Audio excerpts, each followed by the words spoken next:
एक जंगल में एक चीड़ा रहता था। वह उस पेड़ में अकेला ही रहता था। अनाथ होने के कारण उसका कोई भी नहीं था और वह अकेला जंगल में घूमता, अपने लिए खाना इकट्ठा करता और अपने पेड़ पर आकर बैठ जाता। एक दिन चीड़ा पेड़ में अपने घोंसले में बैठकर आम खा रहा था।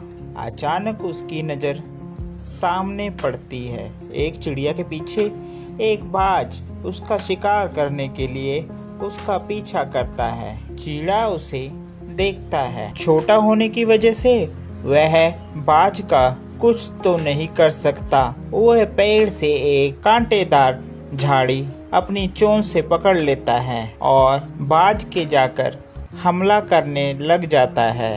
बाज चिड़िया को छोड़कर चीड़े के पीछे उसको मारने के लिए उसकी तरफ होता है तो चीड़ा तुरंत उस झाड़ियों से उसके सिर के ऊपर वार करता है। इतने में वहां पर चीड़े की मदद के लिए कौवे आ जाते हैं जो मिलकर बाज को भगाते हैं। बाज वहां से भाग जाता है। अरे चीड़ा, तुमने बहुत अच्छा किया इन सबको मारकर। तुम बहादुर हो, बहादुर। धन्यवाद आप सभी का भाई, धन्यवाद आप जो मेरी मदद के लिए आए। लेकिन वो चिड़िया गई कहाँ? कितनी नाशुक्र है वो। उसका बिल्कुल भी फर्ज नहीं था तुम्हारा धन्यवाद करने का। तुम्हें बिना धन्यवाद किए ही वह यहाँ से चली गई। कैसी चिड़िया है वो? चलिए कोई बात नहीं कौवे भाई, इसमें गुस्सा होने वाली बात नहीं है। उस चिड़िया के लिए मैं मदद के लिए आगे आया और भगवान ने मेरी मदद के लिए आप सभी को भेज दिया।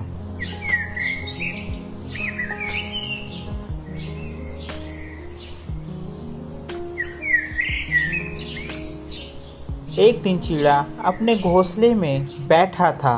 वह चिड़िया दूसरे दिन चीड़े के पास आई। आपका बहुत बहुत शुक्रिया, आपने कल मेरी जान बचाई। अरे कोई बात नहीं, कोई बात नहीं। आपके पैर में चोट लग रही है। जी, कल को मेरे पैर में चोट लग गई थी जिस कारण अब मुझे बहुत दर्द हो रहा है। चीड़ा उसके पैर पे मलहम पट्टी करता है और दवाई देता है। अच्छा, ये बात मैं पूछना भूल ही गया कि तुम्हारा नाम क्या है? आप अपना नाम बताएंगी? आपका नाम क्या है? मुझे प्यार से टुनटुनी कहते हैं। टुनटुनी चीड़े को शुक्रिया अदा करती है कि उसने उसकी जान बचाई। धीरे धीरे दोनों एक साथ घूमने जाते और एक साथ रहते। चीड़े ने चिड़िया को अपनी शादी के लिए प्रस्ताव दिया। क्या तुम मुझसे शादी करोगी? अरे सुनो टुनटुनी, मैं सोच रहा हूँ कि तुम्हारा भी इस जंगल में कोई नहीं है और मैं भी अनाथ हूँ। क्यों ना हम दोनों शादी कर लें? टुनटुनी चीड़े की बात मान जाती है और शादी के लिए हाँ कर देती है। दोनों एक अच्छा सा घोंसला बनाकर वहाँ पर रहते हैं। ऐसे ही थोड़ा समय बीतता चला जाता है। एक दिन धीरे धीरे टुनटुनी का स्वभाव बदलता जाता है। सुनिए जी, मैं आपसे बहुत प्यार करती हूँ लेकिन आप मुझे बिल्कुल भी प्यार नहीं करते हैं। अरे नहीं टुनटुनी, मैं तुम्हें बहुत प्यार करता हूँ, सच में। तुम कहो तो तुम्हारे लिए मैं जान हाजिर कर दूं। नहीं नहीं, मुझे आपकी जान नहीं चाहिए। आप तो झूठे हो, झूठे। आप मुझसे प्यार नहीं करते हो। अरे सच में टुनटुनी, कहो तो सही, मुझे तुम्हें अपने प्यार साबित करने के लिए क्या करना होगा?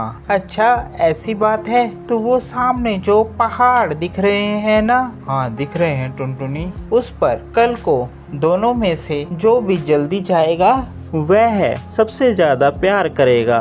अगर मैं पहुंची तो मैं प्यार करूंगी, अगर आप पहुंचे तो आप प्यार करोगे। ठीक है टुनटुनी, मुझे तुम्हारी शर्त मंजूर है। टुनटुनी उस दिन गुस्से में घर छोड़कर अपनी सहेली के पास चली जाती है और चीड़ा उसी रात शाम को वह निकल लेता है पहाड़ों पर। वह दिन ढलते ही वहां पर पहुंच जाता है। अब पहाड़ों में ठंड ज्यादा हो रही थी जिस कारण वहां का वातावरण ठंडा हो गया और चिड़े को सारी रात ठंड में काटनी पड़ी, जिस कारण वह बेहोश होकर नीचे पहाड़ों पर गिर गया और मर गया। दूसरे दिन टुनटुनी चिड़िया उड़ते हुए उस पहाड़ पर आती है। अरे कहाँ गए? देखा ना, मैंने कहा था ये झूठे हैं, झूठे कहीं के, अभी तक नहीं आए। मुझे इतनी देर हो गई इंतजार करते करते। इतने में वहाँ पर एक कौवा आता है। अरे टुनटुनी, अब तुम जिसका इंतजार कर रही हो अब वह कभी नहीं आएगा। हाँ मुझे पता है, वो झूठा है तभी तो नहीं आएगा।